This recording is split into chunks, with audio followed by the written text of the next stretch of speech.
Hello friends, வணக்கம் and welcome to my favourite recipes Tamil. நம்ம வீட்லேயே கேரமல் புட்டிங் எப்படி செய்யுதுன்னு பார்க்கலாம் வாங்க. இந்த புட்டிங்க்கு நீங்கள் நிறைய இன்க்ரீடியன்ஸ் ஒன்றும் தேவையே இல்லை. ஈஸியாக மேரி பிஸ்கெட் வச்சு நம்ம ஈஸியாக செஞ்சிடலாம். ரொம்ப டேஸ்ட் அண்ட் எம்மியாக இருக்கும். வாங்க எப்படி செய்யுதுன்னு பார்க்கலாம். ஃபஸ்ட்டு 2 முட்டை எடுத்துக்கலாம். அதை நல்லா பீட் பண்ணிக்கலாம்.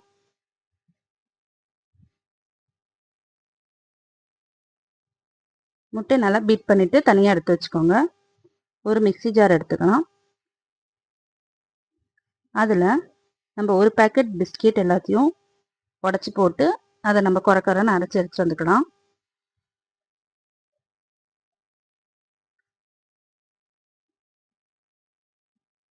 இது ஃபஸ்ட்டு நம்ம லைட்டாக பவுடர் பண்ணிக்கலாம். அடுத்து இன்னும் கொஞ்சம் இன்க்ரீடியன்ட் சேர்த்து நம்ம நல்லா ஃபைன் பவுடர் அரைச்சிக்கலாம்.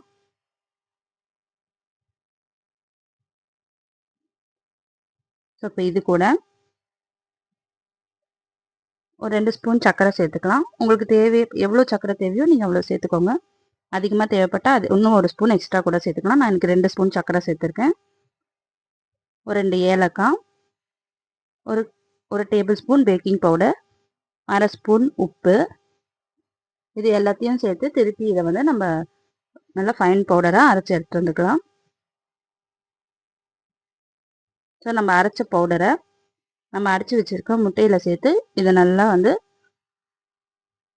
நல்லா கரைச்சிக்கலாம். இப்போது ஒரு பேன் வச்சுக்கலாம்.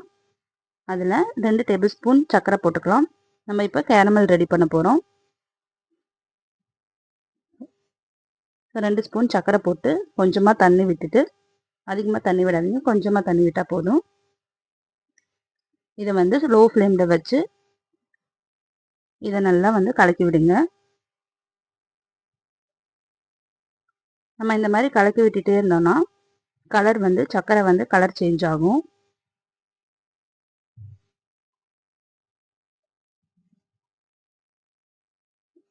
இந்த மாதிரி அடி பிடிக்கக்கூடாது, தீஞ்சிடக்கூடாது. அதனால தண்ணி கொஞ்சம் கொஞ்சமாக விட்டு இந்த மாதிரி கலர் மட்டும் சேஞ்ச் ஆனால் போதும். லோ ஃப்ளேமில் வச்சு செய்யுங்க. ஹை ஃப்ளேமில் வச்சிங்கன்னா தீஞ்சிடும். இது நல்லா கொதிக்க ஆரம்பிக்கட்டும். கொஞ்சம் திக்கான அப்புறமா இதை நம்ம ஆஃப் பண்ணிக்கலாம்.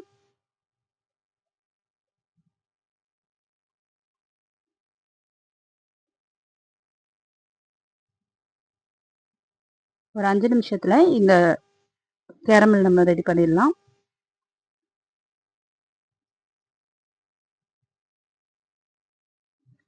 பாருங்க, கலர் சேஞ்ச் ஆகிட்டே வருது. நம்ம கைவிடாமல் இந்த மாதிரி கலக்கி விட்டுட்டே இருக்கணும்.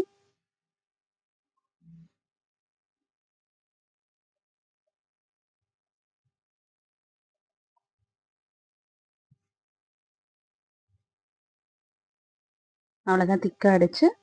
அவ்வளோதான், கேரமல் ரெடி ஆகிடுச்சு. இதை நம்ம ஆஃப் பண்ணிக்கலாம்.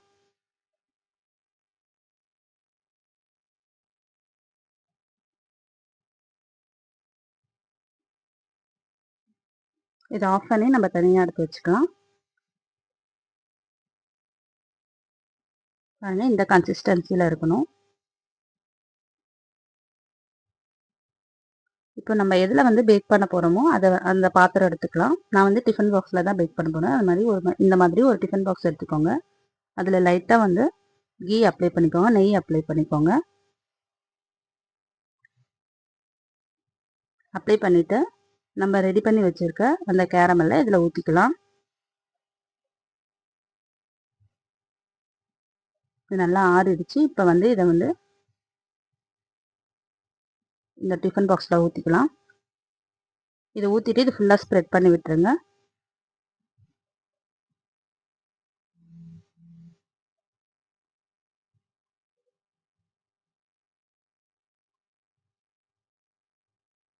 ஸோ இப்போ நம்ம ரெடி பண்ணி வச்சுருக்க அந்த பேட்டரை இதில் ஊற்றிடலாம்.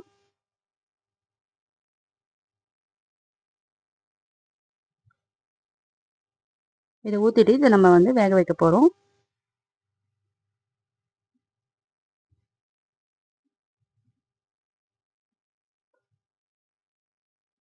இது வேக வைக்கிறதுக்கு இந்த மாதிரி அகலமான ஒரு பாத்திரம் எடுத்துக்கோங்க. அதில் ஒரு டம்ளர் தண்ணி ஊற்றிக்கோங்க.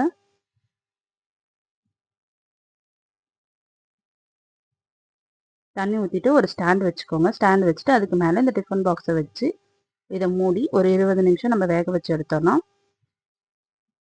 நம்ம டேஸ்டியான கேரமல் புட்டிங் வந்து ரெடி ஆகிடும். இந்த மாதிரி ஸ்டாண்ட் இருந்ததுன்னா அதை வச்சுக்கோங்க.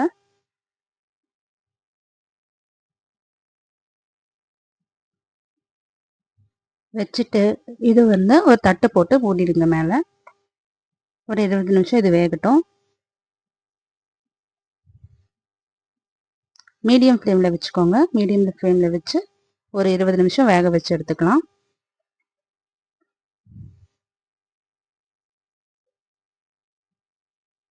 பாருங்க ரெடி ஆயிடுச்சு. இப்போ இதை நம்ம எப்படி வெந்திருக்குன்னு பார்க்கலாம். பாருங்க ரொம்ப சூப்பராக கேரமல் புட்டிங் ரெடி ஆயிடுச்சு. அந்த கேரமல்லாம் சூப்பராக வந்து மேலே வந்து ஸ்ப்ரெட் ஆகிருக்கு. இது ரொம்ப டேஸ்டியாக இருக்கும். குழந்தைங்களுக்குலாம் ரொம்ப பிடிக்கும். கண்டிப்பாக செஞ்சு பாருங்கள். செஞ்சு பார்த்துட்டு எப்படி இருந்ததுன்னு கமெண்ட் பண்ணுங்கள். நம்ம சேனலை சப்ஸ்கிரைப் பண்ணிக்கோங்க, லைக் பண்ணுங்கள், ஷேர் பண்ணுங்கள். தேங்க்யூ ஃபார் வாட்சிங்.